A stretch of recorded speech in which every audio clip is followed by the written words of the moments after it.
एक हिस्सा जो आंख सामने से दिखता है, सफेद वाले हिस्सा को स्क्लेरा कहते हैं। कोई पीट देता है तो लाल हो जाता है, जिसे कंजक्टिवा या चोट लगने से कंजक्टिवा हो जाता है। जब स्क्लेरा लाल हो जाता है तो कंजक्टिवा कहते हैं। इस वाले पार्ट को हम लोग क्या कहते हैं, आइरिस कहते हैं। ये डिपेंड करता है कितना प्रकाश अंदर आएगा, ज्यादा आएगा तो सिकुड़ जाता है और कम आता है तो फैल जाता है। सिकुड़ने की स्पीड तेज होती है, इसलिए धूप में तुरंत सिकुड़ जाता है, इसलिए थोड़ा थोड़ा दर्द करने लगता है, और अंधेरे में आने पर धीरे धीरे फैलता है। इसका कलर 3 हो सकता है, ब्लू, ब्लैक, ब्राउन हो सकता है। जानवरों में ये चमकता है, जिसे टिपिडम लूसिडम कहते हैं। लेकिन इस रास्ते प्रकाश अंदर नहीं जाता है, प्रकाश अंदर पुपिल्स के रास्ते जाता है। पुपिल्स कभी भी हमेशा काला ही रहता है, जो अंदर लेंस की ओर भेजता है। ठीक है, आंखों को पकड़ने वाली मसल्स को हम लोग क्या कहते हैं, जल्दी फटाफट, सिलियरी मांसपेशी। कितनी मांसपेशियां पकड़ी रहती हैं, कितनी मांसपेशियां ही पकड़ी रहती हैं, जल्दी बता भाई, कितनी मांसपेशियां आंखों को पकड़ी रहती हैं? How many muscles which contact to lens? कितनी मांसपेशी? हाँ 6, ना तो 10 मार देगा। सो ऐसे करेंगे 10 मार देगा। देखो, अगर दूर की चीजों को देखनी रहती है तो ये मांसपेशी ऐसे लेंस को खींच देती है, तो लेंसवा पतला हो जाता है, दूर तक देख लेता है। अब पासे कोनो चीज रहता है तो इसे अखिया इसे सिकुड़ जाता है, तो लेंसवा मोटा हो जाता है। तो लेंसों को असमंजस, मतलब जो उसमें एडजस्टमेंट होता है, असमंजस्य, असमंजस्य मतलब एडजस्टमेंट। तो लेंस का एडजस्टमेंट कौन करता है? सिलियरी मांसपेशी है। आप दूरबीन देखे हैं, दूरबीन में भी सिलियरी मांसपेशी रहता है, इसे नचा नचा देखा जाता है। तो लेंसवा को कभी मोट कर देता है, कभी पतला, कभी आगे कभी पीछे कर देता है। तो सिलियरी मांसपेशी किसका काम करती है? जो लेंस को घुमाने वाला होता है उसी की तरह काम करती है। सब समझ में आ गया कि नहीं आ गया? अब बात करते हैं लेंस की। तो आंखों का सबसे चमकीला भाग कौन सा होता है? तो लेंस होता है। आंखों का सबसे ज्यादा अपवर्तनांक यानी रिफ्रैक्टिव इंडेक्स किसका होता है? किसका होता है भैया? लेंस का। जिसका अपवर्तनांक ज्यादा होगा वो थोड़ा सा चमकना चालू कर देता है। चलिए, ये आंखों में अपवर्तनांक लेंस सबसे चमकीला भाग होता है, यही से प्रकाश आता है। लेकिन यह भी क्या करता है? रेटिना को ट्रांसफर करता है। यह भी देखने का काम नहीं करता है। इस पे अगर धुंधला तो रेटिना पे भी दिखेगा धुंधला। अभी रेटिना पे नहीं जाते हैं, रेटिना पीछे होता है। ये हो गया लेंस। अब आप समझिए ध्यान से, आंखों के लिए सबसे जरूरी अगर कोई चीज है तो ये लेंस है, और दूसरा ये रेटिना है। लेंस है और रेटिना है, तो इन दोनों को बचाना बेहद जरूरी है। ये रेटिना को भी बचाना जरूरी है। किसको बचाना जरूरी है भैया? रेटिना को बचाना जरूरी है, और आंखों को भी बचाना जरूरी है। मेरी ओर देखिए सब लोग, बकलोल साहब मेरी ओर ध्यान दीजिए, जल्दी जल्दी जल्दी। आंखों के लेंस को बचाना ज्यादा जरूरी है और रेटिना को बचाना ज्यादा जरूरी है। इसको बचाने के लिए, रेटिना को बचाने के लिए इसमें एक तो लिक्विड भर दिया जाता है। तो आंखों को बचाने के लिए एक लिक्विड भर देता है, उस लिक्विड का नाम होता है विट्रस ह्यूमरस। लिखिए, क्या लिखा है? Vitreous humerus. तो रेटिना को बचाने वाला विट्रस ह्यूमरस, लेकिन लेंस को बचाने वाला, तो ध्यान दीजिए, हमारी इन आइरिस के जस्ट पीछे, आइरिस के, ये आइरिस है, आइरिस के जस्ट पीछे और लेंस के आगे एक लिक्विड भरा होता है। उस लिक्विड को कहते हैं विट्रस ह्यूमरस। क्या कहें? Aqueous humour. अगवा रहेगा तो एक्वस ह्यूमरस, और पिछवा रहेगा तो विट्रस ह्यूमरस। तो क्वेश्चन आएगा, ध्यान से समझो, रेटिना को सेफ्टी देता है विट्रस ह्यूमरस, रेटिना को सेफ्टी देता है विट्रस ह्यूमरस, और लेंस को सेफ्टी देता है एक्वस ह्यूमरस। एक्वस ह्यूमरस और विट्रस ह्यूमरस में ज्यादा मात्रा विट्रस ह्यूमरस की होती है और एक्वस ह्यूमरस कम होता है। गदहा भी रहेगा तो ये बता देगा, कहेगा कि एक्वस ह्यूमरस कहां पाया जाता है, तो बोल सकता है कि आंखों की जो आइरिस है, ये आइरिस और लेंस के बीच में भरे लिक्विड को एक्वस ह्यूमरस कहते हैं। याद कैसे रखिएगा? ए से एक्वस, ए से आगे, यानी अगवे मिल जाएगा, अगवा रहता है लेंस, तो ये लेंस को बचाता है। इसकी मात्रा कम होती है, एक्वस ह्यूमरस की मात्रा कम होती है, जबकि विट्रस ह्यूमरस की मात्रा ज्यादा होती है। विट्रस ह्यूमरस ज्यादा मात्रा में पाया जाता है। कहेगा विट्रस ह्यूमरस कहां पाया जाता है, तो विट्रस ह्यूमरस लेंस और रेटिना के बीच में पाया जाता है। क्वेश्चन एक बार पूछा था, आंखों का गोल आकार, आंखों का गोल आकार कैसे होता है जबकि इस ससुरा में हड्डी नहीं है? जैसे फुलौना जो होता है, गुब्बारा, बलून या फुटबॉल, इसका गोल आकार कैसे होता है बिना हड्डी? तो में हवा भर ले हैं, फुलौना में पानी भर दीजिए, वो हो जाएगा। तो इसका गोल आकार हड्डी के कारण नहीं होता है, इसमें गोल फूला रहने के लिए कुछ ना कुछ भरिएगा कि नहीं, अंदर भरिएगा। जैसे खोपड़िया गोल है तो इसमें हड्डी है, तो इसमें किसके कारण ये गोल आकार रहता है, जल्दी बताइए। आंखों को गोल आकार देने वाला लिक्विड का नाम क्या होता है? एक्वस ह्यूमरस से होगा या विट्रस ह्यूमरस से होगा? तो आंखों का गोल आकार एक्वस ह्यूमरस से नहीं होता है, क्योंकि एक्वस ह्यूमरस खुद कम मात्रा में होता है, पचक जाएगा। इसलिए अगर इसमें किसके कारण होता है? विट्रस ह्यूमरस के कारण। इसलिए किसी के आंख में सुई कोच दीजिएगा इसे, अब कहीं जो कोच देंगे और विट्रस ह्यूमरस बह जाएगा तो उसका अखिया देखिएगा, जिसकी आंख बह जाती है तो अखिया छोट हो जाता है। हाँ, ऐसे चल देखिएगा, ऐसे अखिया बह जाता है तो अखिया क्या हो जाता है? छोट हो जाता है। अरे भैया, विट्रस ह्यूमरस ही आपकी आंखों को फैला के रखा था, विट्रस ह्यूमरस भी आके आंखों को फैला के रखा था, वही बह जाएगा तो अखिया ऐसे टेढ़ हो जाएगा इसे। तो उसमें क्या करता है? पत्थर लगा लेता है। कोनो कोनो फिल्म में देखिएगा अखियां में पत्थर लगा लेगा इसे, कि ताकि वो चौड़ा रहे। समझ में आ गया? विट्रस ह्यूमरस, एक्वस ह्यूमरस, सब समझता है सब। अब यहाँ देखो भैया, कभी कभी क्या होता है? मोतियाबिंद हो जाता है, कैटरेस। यहाँ मांस जम जाता है, मांसवा चढ़ के ससुराल लेंसवा पे चढ़ जाता है। अजब हाल है। आदमी अगर फूल पत्ती लगाया है तो कम में बढ़े, सोचा फूल पत्ती दरवाजा छाप लेगा तो जाने में दिक्कत होगा आदमी को। तो कभी कभी इसमें मांसों जम जाते हैं। मोतियाबिंद की बीमारी, कैटरेस, बुढ़ौती में खूब होता है। आप हमारे उम्र के होंगे तो आपको मोतियाबिंद होना चालू हो जाएगा। जिस दिन आपकी उम्र हमारे उम्र की होगी ना, उस दिन आपको क्या हो जाएगा? मोतियाबिंद होना चालू हो जाएगा। चलो भैया ध्यान से समझते हैं, अब आगे आगे ध्यान से समझते हैं। रेटिना तो रहता है पीछे, इस रेटिना के साइड साइड में एक परत चढ़ी रहती है। इस रेटिना के साइड साइड में एक परत चढ़ी रहती है। इस परत का नाम होता है आपका कोराइड। इसे क्या कहते हैं? कोराइड। कोराइड में ब्लड भरा रहता है, कोराइड में न्यूट्रिशन भरे होते हैं, मिनरल भरे होते हैं, विटामिन ए भरा होता है। हम जो विटामिन ए खाते हैं, हम जो मिनरल खाते हैं, आंख का रेटिना नहीं लेता है उसे, आंख का लेंस नहीं लेता है उसे, सिलियरी मांसपेशी नहीं लेती है उसे। उसे पूरी तरह से स्टोर करने का काम कौन करता है? कोराइड करता है। तो क्वेश्चन आएगा, आंखों में न्यूट्रिशन देने का काम, ब्लड सप्लाई का काम, मेन सारा काम कौन संभालता है? तो आंखों में मेन सप्लाई संभालने का काम करता है कोराइड, काम करता है। कौन काम करता है? कोराइड। कोराइड कहां पाया जाता है? कहां पाया जाता है कोराइड? कोराइड पीछे पाया जाता है, आधा कटोरा ऐसा होता है। तो अगर कोराइड गया तो मांस खत्म, मतलब मेन सप्लाई बंद हो जाएगी। तो कोराइड ही विटामिन ए वगैरह को क्या करता है? स्टोर करता है। आप सुने होंगे विटामिन ए क्या चीज होता है भैया? आंखों के लिए अच्छा होता है, रेटिना के लिए। अगर हम यहां देखो ध्यान से बबुआ बनाते हैं, अगर हम आगे बनाते हैं तो ये है रेटिना, और रेटिना को पीछे से जो सप्लाई देता है वो है कोराइड। क्या है? कोराइड। तो अगवा रेटिना ना रहना चाहिए, क्योंकि ये जो लेंसवा है, ये जो लेंसवा है, जिसका भी फोटो भेजेगा तो रेटिना पर पढ़ना चाहिए। अब पिछवा से उसको ना सप्लाई देगा, ले ले ले ले, खा ले सप्लाई ले ले, हाँ, विटामिन ए, विटामिन डी, किसी कोई दिक्कत? समझ में आ गया? ध्यान से समझो इधर।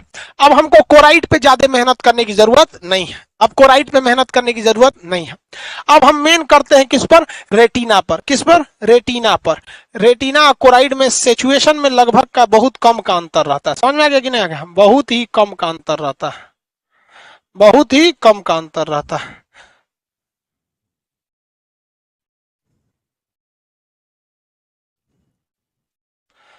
बहुत ही कम का अंतर रहता है। चलो भैया ध्यान दो, रेटिना पर ही किसी भी चीज का फोटो बनता है, रेटिना पर किसी भी चीज का फोटो बनता है। किसी भी चीज का फोटो कहां बनता है? रेटिना पे बनेगा। और यह फोटो उल्टा बनता है, दिमाग इसे सीधा करके दिखाता है रेटिना पर। लेकिन बबुआ रेटिना पे जो फोटो बनता है, इस फोटो में भी क्लियर फोटो वहां बनेगा जब बिचवा में रहेगा। तो ध्यान दो, ध्यान से समझो मेरी ओर। रेटिना पर फोटो तो बनता है, लेकिन इस रेटिना में भी बढ़िया फोटो कब बनेगा? तब बनेगा जब बिचवा में बनेगा फोटो। तब कब बनेगा? जब बिचवा में बनेगा तब। इसीलिए रेटिना का बिचवा वाला भाग क्या कहलाता है? Yellow spot. क्या कहेंगे उसे? Yellow spot. इसमें है कि नहीं जी कहीं? ससुरा इसमें नहीं दिख रहा है। मैकुला, मैकुला या येलो स्पॉट, येलो स्पॉट। भैया क्लियर इमेज कहां बनता है?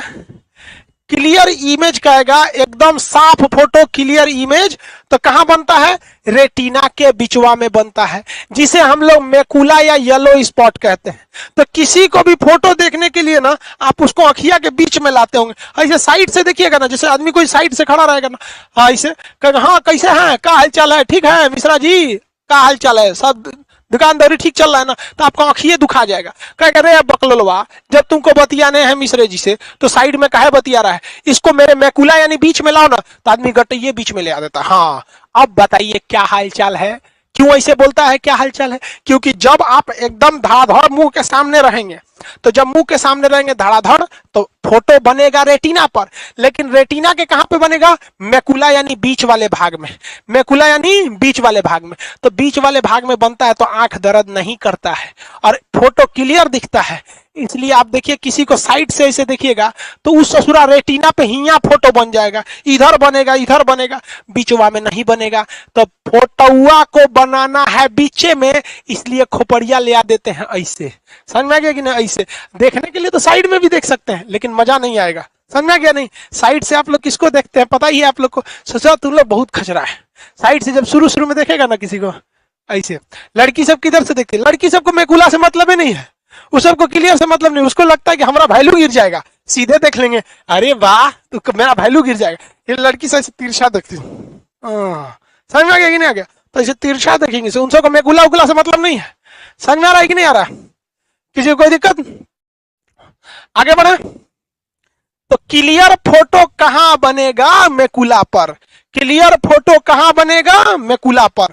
मैकुला कहां होता है? तो रेटिना के बीच वाले भाग को, रेटिना के बीच वाले भाग को क्या कहते हैं हम? मैकुला कहते हैं, येलो स्पॉट या मैकुला कहेंगे। लेकिन देखो भैया, जैसे भारत में बहुत सारे शहर हैं, लेकिन दिल्ली का बातें अलग है, और दिल्ली में भी ससुरा कैनॉट प्लेस का बातें अलग है। तो अच्छा में से भी अच्छा, जैसे मान के चलिए ये तो है आपका मैकुला, मैकुला में एगो यहां बनेगा उसकी बात, एगो मैकुला में भी बीचों बीच में बनेगा उसका बात। तो ससुरा मैकुला के अंदर भी एकदम बीच में, एगो तो मैकुला खुद बीच में है, अब बीचों में का एकदम बीच में रहेगा तो एकदम तगड़ा दिखेगा, एकदम तगड़ा दिखेगा। समझ में आ गया कि नहीं आ गया? तो उसमें भी बीच में रहता है सेंट्रॉइड, यहां पर उसका ससुरा इमेज दिखाना पड़ता है। चलिए देखिए यहीं देखते हैं, फोविया सेंट्रॉइड बोलते हैं उसे, fovea centroid, fovea centroid. Macula से भी एकदम बीच में, ध्यान से समझो, मैकुला से भी एकदम बीच में। तो मैकुला से भी क्लियर दिखेगा, तो कौन सा दिखेगा? फोविया सेंट्रॉइड में। किसमें? फोविया सेंट्रॉइड में। किसी को कोई दिक्कत है? कोई दिक्कत नहीं है? हाँ ध्यान से देखो, एकदम क्लियर किस पे दिखेगा? तो फेबुला सेंट्रॉइड पर दिखेगा। और नॉर्मल देखना है तो किस पे देखना है? रेटिना पर। रेटिना पे कहीं बना दो। तो भैया रेटिना तो सब है, क्या ये मैकुला रेटिना नहीं है? वो भी है, फेविया सेंट्रॉइड भी वही है, और ये पूरा भी वही है। नॉर्मल देखना है, नॉर्मल देखना है तो मैकुला, ध्यान से नॉर्मल देखना है तो रेटिना पे, और ध्यान से देखना है तो मैकुला। एकदम पैनी नजर लगानी है तो फेबुला, कौन सा? फोविया सेंट्रॉइड पे। अब बताइए, जो तीरंदाज होते हैं या राइफल से निशाना लगाते हैं, रेटिना से देखता है या मैकुला से देखता है या फोविया सेंट्रॉइड पर देखता है? आंसर दो भैया। पैनी नजर एकदम बना के निशाना लगाने के लिए किस पर देखना चाहिए? किस पर देखना चाहिए? तो फोविया सेंट्रॉइड पर देखना चाहिए। किस पर? फोविया सेंट्रॉइड पर देखना चाहिए, फोविया सेंट्रॉइड पर देखना चाहिए। समझ में आ गया कि नहीं आ गया? तो जो भी धनुर्धर होगा वो सब किससे देखता है? फेबुला सेंट्रॉइड से देखता है, एकदम पिन पॉइंट निशाना लगाने के लिए। सुई में आप धागा डालते होंगे, सुई में धागा, तो आप देखते होंगे वो आंखियां बंद कर लेते होंगे। एक आंखियां बंद करने से दिमाग कंफ्यूजन में नहीं आता है, और उसके बाद से आंखी एकदम फेबुला सेंट्रॉइड लेके भर देते होंगे। कबो कबो गुस्सिया जाते होंगे, कहीं ससुरा जाइए नहीं रहा है, पहले आंख मल ले, हाँ अब ले आओ, हाँ जा, धागा चला गया उसको। ससुरा सुइयों में दो किस्म का होता है, मशीन से जो सुइया सुइया जाता है उसके ठोड़ में धागा जाता है, ठोड़वे में इसे डाल दो, और जो हथवा से सिया जाता है उसके पिछवा धागा लगता है, ऐसा होता है ना। हाँ ठीक है, समझ में आ गया। आंख हो गया भैया, देखो ये हम आंख का फ्रंट पोर्शन पढ़ा दिए थे, मिडिल भी पढ़ा दिए, अब बैक पोर्शन बढ़ाते हैं। इसका कौन सा पोर्शन, बैक पोर्शन। चलो भैया कौन पोर्शन, बैक पोर्शन पढ़ा देते हैं। चलिए स्टार्ट करते हैं। देखो ये जो आंख है ये विट्रस ह्यूमरस हो गया, यहां पर ये रेटिना। अब इस आंख में एक ऐसा भी जगह होता है जहां कोई चीज दिखता ही नहीं है, जिसे कहते हैं ब्लाइंड स्पॉट। क्या कहते हैं, ब्लाइंड स्पॉट। ब्लाइंड स्पॉट क्या होता है, जैसे ध्यान से समझिए, मेरी ओर ध्यान से समझिए। आंखों पर क्या दिख रहा है, इसको ले जाने के लिए पीछे एक नस निकली रहती है जिसे हम प्रकाशिक तंतु ऑप्टिकल नर्व्स कहते हैं। प्रकाशिक तंतु या ऑप्टिकल नर्व्स कहते हैं। ये ऑप्टिकल नर्व्स जो होती हैं वो रेटिना पर आके मिलती हैं। तो जहां ये रेटिना को फाड़ कर मिलती हैं वहां दिखाई नहीं देता है, उसे कहते हैं ब्लाइंड स्पॉट। क्या कहेंगे, ब्लाइंड स्पॉट। इसलिए दो आंखिया का रहना जरूरी है, क्योंकि अगर इस आंख के ब्लाइंड स्पॉट पर है तो वो इस आंख से देख सकता है, और इस आंख पे है इसलिए दोनों आंखिया का मैच करके चलता है ब्लाइंड स्पॉट पे। ऐसे समझिए, कोई दीवार है, मान के चलिए ये दीवार है, तो आप तो कहेंगे कि हाँ इतना अच्छा दीवार है, लेकिन इसी दीवार में हम एक जगह बिजली के तार के लिए भोंका कर दें, भोंका बना दें, इसी में से बिजली का तार उस पर जाएगा, या फिर यहां बिजली का हम बोर्ड लगा दें। क्या लगा दें, बिजली का बोर्ड लगा दें, मेन सप्लाई इस कमरे का यहीं से दे दें, तो पूरे दीवार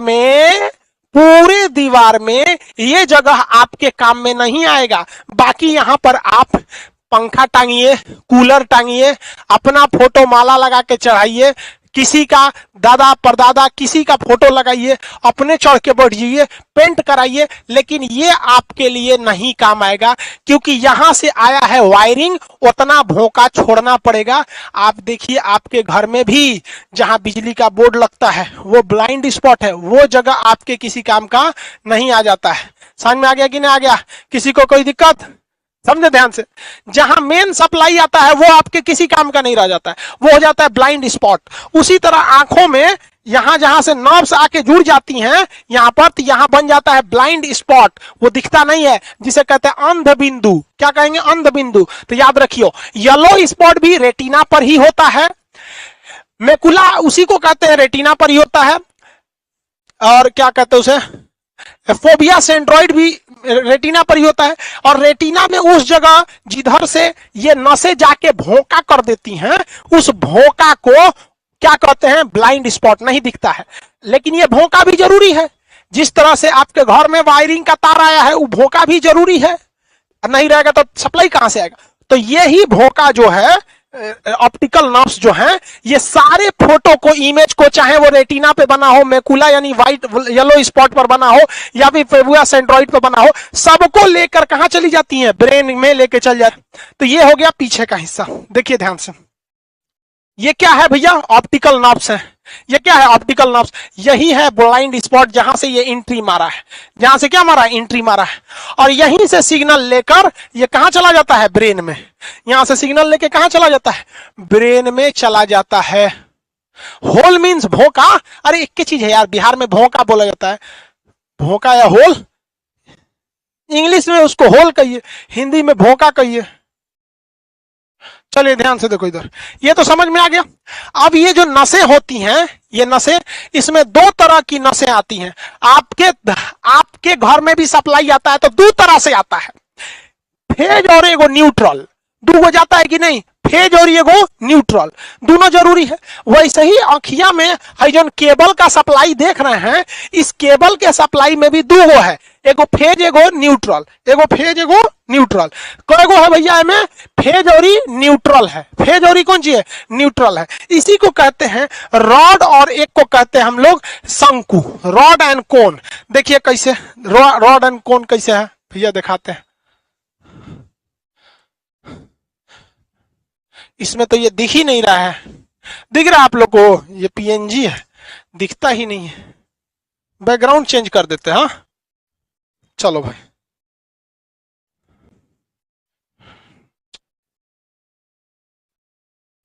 ये भी नहीं दिख रहा, इसमें दिख रहा है।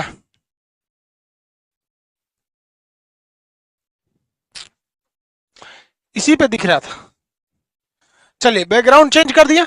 अब ध्यान दीजिए, ये जो पीछे नसें गई थी उस नस में कुछ नसें रॉड के जैसे होती हैं, रॉड यानी सीधा सीधी, देखिए एकदम सीधा सीधी है, ये सीधा सीधी है। और कुछ ससुराई मछली ऐसा कोना बना दिया है, कोन क्या बना दिया है, कोन। तो एगो है रॉड, एगो है कोन, उसको समझिए न्यूट्रल और फेज, न्यूट्रल और फेज दिख रहा है। अब आप बताइए ये लाल वाला, ये हरा वाला क्या है बताइए, ये रॉड है या कोन है, ये रॉड है या कोन है, कौन है, कौन। और ये तो खड़े दिख रहा है, रॉड के जैसा है, ये खड़े दिख रहा है, रॉड जैसा है। तो कुछ कौन होते हैं, कुछ रॉड होते हैं, कुछ कौन होते हैं, कुछ रॉड होते हैं। ध्यान से समझ लो बबुआ, इधर मेरी ओर, जितना कोन देखिएगा अलग अलग रंग का कोन दिखेगा, हरा कोन, गुलाबी कोन, नीला कोन, ऐसे करके अलग अलग डिजाइन का कोन वाला नस दिखेगा। तो कोनिकल नर्व्स बनेंगे, तो ये रंगों को बताएगा, हरिहर का हरा रंग बताएगा, ये जो ललका है लाल रंग बताएगा, और ये नीला वाला नीला रंग बताएगा। तो अलग अलग रंग के जो कोन होते हैं वो अलग अलग रंग बताते हैं। तो क्वेश्चन क्या पूछेगा बबुआ, क्वेश्चन पूछेगा कि ये जो नर्व्स गए होते हैं इन्हें ऑप्टिकल नर्व्स कहते हैं, ऑप्टिकल नर्व्स कहते हैं। ऑप्टिकल नर्व्स ये कितने टाइप के होते हैं, तो आपका आंसर आएगा दो। एक होता है कोन, हिंदी में कहते हैं शंकु, ये बताता है रंग। दूसरा होता है रॉड, इसे कहते हैं छड़, ये बताता है लाइट है या अंधेरा है, लाइट है या अंधेरा है, लाइट है या अंधेरा है। समझ में आ गया कि नहीं आ गया, किसी को कोई दिक्कत। तो ऑप्टिकल नर्व्स कितने टाइप के, दो टाइप के। कितने टाइप के, दो टाइप के। अब ये नर्व्स जो है दिखते नहीं है, इसको जूम करिएगा तब दिखेगा। यहाँ जूम करके पता चला है भैया इतना टफ होता है, इसी में दोनों होते हैं सर, इसी में दोनों गए रहते हैं। रंगों को कौन बताता है, तो कौन बताता है। रंगों को कौन बताएगा, कलर का डिसाइड कौन करता है, कौन होता है कौन। जानवरों में कौन बहुत कम पाया जाता है, इसलिए जानवरों को हर चीज ब्लैक एंड व्हाइट दिखती है, ब्लैक एंड व्हाइट दिखती है। लेकिन कुछ कुछ जानवरों में अलग अलग रंग पहचानने की क्षमता ज्यादा होती है।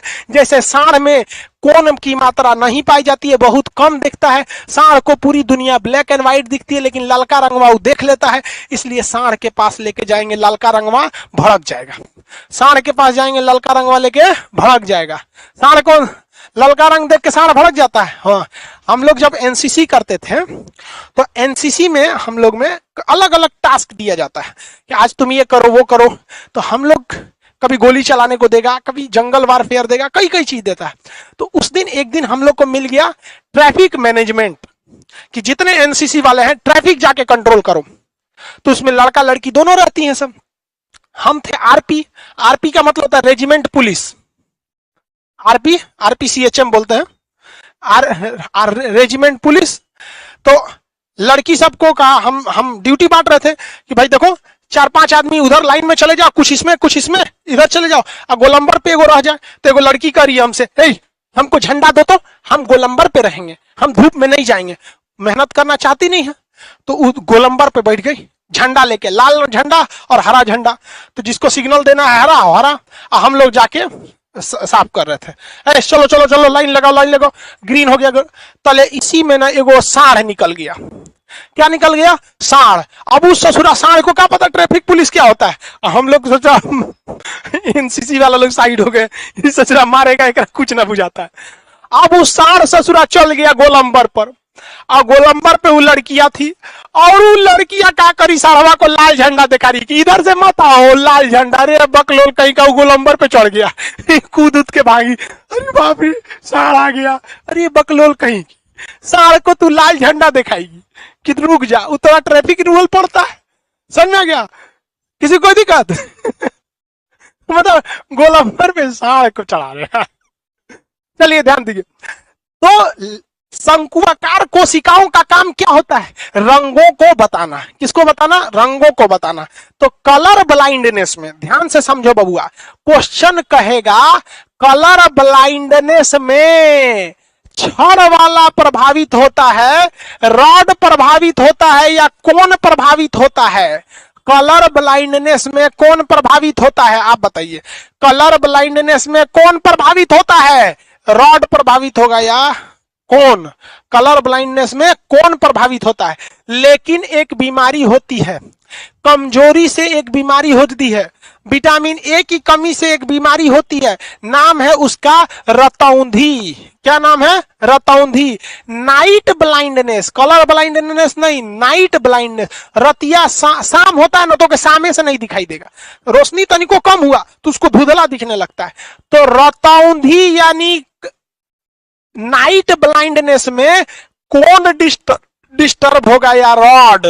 बताओ भैया, रतौंधी में कौन डिस्टर्ब होगा या रॉड? कौन डिस्टर्ब होगा या रॉड? कौन वाला डिस्टर्ब होगा या रॉड वाला डिस्टर्ब होगा? हाँ, रतौंधी में रॉड वाला डिस्टर्ब हो जाएगा। जिसमें रॉड वाले की मात्रा ज्यादा होगी वो अंधेरे में थोड़ा बहुत देख लेगा, रॉड वाला और तगड़ा होगा और देख लेगा। तो ससुरा उल्लू में रॉड वाला बहुत तगड़ा हो जाता है, उल्लू रात में देख सकता है। तो उल्लू रात में क्यों देख लेता है? क्योंकि उल्लू के पास रॉड वाले की कोई कमी नहीं है। लेकिन ससुरा दिन में नहीं देख पाता है, क्योंकि हर चीज को बैलेंस में लेके चलना है। खाने में नमक की मात्रा होनी चाहिए, कम हो जाएगा तो खाना खराब लगेगा, ज्यादा हो जाएगा तो और खराब लगेगा। समझ में आ गया कि नहीं? तो रॉड का संख्या बैलेंस होना चाहिए कि दिन में दिखे, रात में कम दिखे। लेकिन ससुरा उल्लुआ में कुछ ज्यादा ही उलट जाता है, तो उस ससुरा ओकरा रतिया में दिखता है और दिनवा में दिखबे नहीं करता है उल्लू को। समझ में आ गया कि नहीं आ गया? आंख समझ में आ गया? आंख समझ में आ गया। तो रोशनी और अंधेरे में देखने की क्षमता ये डिपेंड करती है रॉड वाले में। किसमें? रॉड वाले में। और कलर पहचानने की क्षमता डिपेंड करती है शंकु में। हम लोग के टाइम पे हम लोग ये भूल जाते थे, ससुरा कलर का डिसाइड कौन करता है? तो हम लोगों के सर बोले थे कि देख बेटा, शंकु जो होता है वो होता है शंकु। होली में जो जोकर टोपी पहनता है ना, शंकु वाला टोपी पहनता है होली में जो जोकर पहनता है। और होली का जो टोपी जो जोकर पहन लेता है वो रंग बिरंगा होता है, इसीलिए शंकु वाली टोपी जो लोग होली में पहनते हैं वो रंग बिरंगा होता है। इसी से याद रखना बच्चा लोग कि ये रंगों को डिसाइड करता है। तो आप बचवा लोग भी याद रखिएगा कि ऐसे ही इसको याद होगा। किसी को कोई दिक्कत नहीं है? हो गया आपका ये चैप्टर समाप्त हो गया। आपका ये चैप्टर क्या हो गया? समाप्त हो गया। अब इसमें एक चीज पूछता है, कंपेयर कैमरा टू आई। देखिए, कैमरे की कुछ अंगों से और आंखों की तुलना करा देता है, जिसे क्या कहते हैं? कंपेयर। कंपेयर मतलब समझते हैं? तुलना करना, आई टू कैमरा, आंखों और कैमरा की तुलना कराना है। तो ये क्वेश्चन अक्सर आता है, समझिए ध्यान से। ये लास्ट टॉपिक है आंखों का, उसके बाद आंख चैप्टर खत्म हो जाएगा। देखो बाबू, आंखों को और कैमरा से थोड़ा तुलना करके क्वेश्चन पूछता है, तो इसको थोड़ा समझ जाते हैं हम लोग। इससे किससे तुलना करके पूछते हैं? आंखों को और किससे? कैमरा से। देखिए, कैमरे में जो फोटो खींचते हैं वो मेन फोटो कहां जाके बनता है? कैमरे के रील पर। पहले वो रील बनता था, निगेटिव होता था, इसे रील पर। अभी तो वो फोटो बनता है मेमोरी कार्ड पर, पहले वो बनता था रील पर। तो रील को हम लोग फिल्म कहते थे। रील को क्या कहते थे? फिल्म। आज वही कार्ड क्या हो गया है? मेमोरी कार्ड बन गया, एसडी कार्ड, स्टोरेज कार्ड बन चुका है रील, या फिर आपके मेमोरी कार्ड पर। अगर आप अपने कैमरे में से इंटरनल मेमोरी नहीं है आपके कमरे में, कैमरे में नहीं, या फिर रील नहीं है, तो फोटो खींचते रहिए, खचक खचक खचक, कहीं उजैबे नहीं करेगा फोटो हुआ। कहां जाएगा भाई? उसको कहीं ना कहीं फोटो हुआ बनना है ना जी। तो आपके मोबाइल में अगर इसमें मान के चलिए इंटरनल मेमोरी है, खचाक से फोटो खींचेंगे इंटरनल मेमोरी का, जाके फोटो बना देगा इंटरनल मेमोरी पे। खचाक से बनाएगा कि नहीं बनाएगा? आप ही बताइए। अगर हम इसमें फोटो, और नहीं तो कहां बनाएगा? मेमोरी कार्ड में बनाएगा। कहां बनाएगा? मेमोरी कार्ड में बनाएगा। समझ में आ रहा है कि नहीं आ रहा है? किसी को दिक्कत? तो फोटो कैमरा में क्या होता था? रील होता था, जिसे फिल्म कहते थे। तो ऐसे ही हमारे अखिया पे फोटो हुआ कहां बनता है? रेटिना पे बनता है। सोचो, रेटिना नहीं रहेगा तो बनेगा कहां पे? तो बताइए, फिल्म किससे तुलना रखता है? रेटिना से। यानी रील जो होता है वो रेटिना पे बनता है। रेटिना पर बनता है। अब बात करते हैं डायफ्राम की। किसकी? डायफ्राम की। डायफ्राम वो कैसे नचा सकते थे, देखते थे। अच्छा हाँ, रुकिए रुकिए, हाँ दाहिने घूमिए, थोड़ा दूर हटिए, दूर हटने का जगह नहीं रहता तो वहीं में ससुरा नचाता था, कुछ कुछ ऐसे नचाता था, यानी वो प्रकाश की मात्रा को कंट्रोल करता था। तो डायफ्राम जो होता है, डायफ्राम वो आइरिस की तरह, हम लोग का भी आइरिस धूप आएगा ऐसे हो जाएगा, ऐसे हो जाएगा, ऐसे हो जाता है। डायफ्राम, डायफ्राम किससे तुलना करेगा? आइरिस से। डायफ्राम किससे तुलना करेगा? आइरिस से। लेकिन अखिया के अंदर रोशनी कौन ले जाता है? पुपिल्स। अखिया के अंदर ले जाता है पुपिल्स। उसी तरह कैमरा के अंदर जो छेद होता है उसको क्या कहते हैं? अपर्चर। क्या कहते हैं? अपर्चर। क्या कहेंगे? अपर्चर। तो समझ गया? अब इसके अंदर भी एक लेंस होता है, तो हम लोग की आंखों में भी क्या होता है? लेंस होता है। हम लोगों की आंखों में भी एक लेंस होता है। अरे उसका कार्निया दोगे ढक्कन? हम लोग के में भी क्या होता है? लेंस। इसमें भी लेंस, उसमें भी लेंस। अब देखो, हम लोगों के आंखों के ऊपर एगो टेम्पर ग्लास है, ऐसे टेम्पर ग्लास धूल धक्कर से बचाने के लिए। उसी तरह ससुरा कैमरों में है, देखो जिस कैमरा में आप पढ़ रहे हैं ना उसी का है ये टेम्पर ग्लास हुआ, लेकिन इस ससुरा ढक्कन है, बंद कर देंगे धूल धक्कर नहीं जाएगा, लेकिन दिक्कत हो जाएगा फिर। समझ में आ गया? चलो, ये जो पीछे का ये वाला हिस्सा है, ये मेन, इसी को मेन बॉडी यही है, यही सेफ्टी देता है। इसी में बैटरी रखा जाता है, इसी में वो लटकाने वाला झुनझुना रख दिया जाता है, मेन यही। तो ये कह रहा है कोराइड, तो कोराइड भी हम लोग की अखिया को क्या देता है? विटामिन विटामिन खाने के लिए देता है। आंख का कैमरा से कंपैरिजन सही हो गया। अब ये मेगा पिक्सल की बात करेंगे तो 576। ठीक है, आगे बढ़ते हैं। चलिए आगे का क्लास कल देखेंगे। आज के लिए आंख खत्म।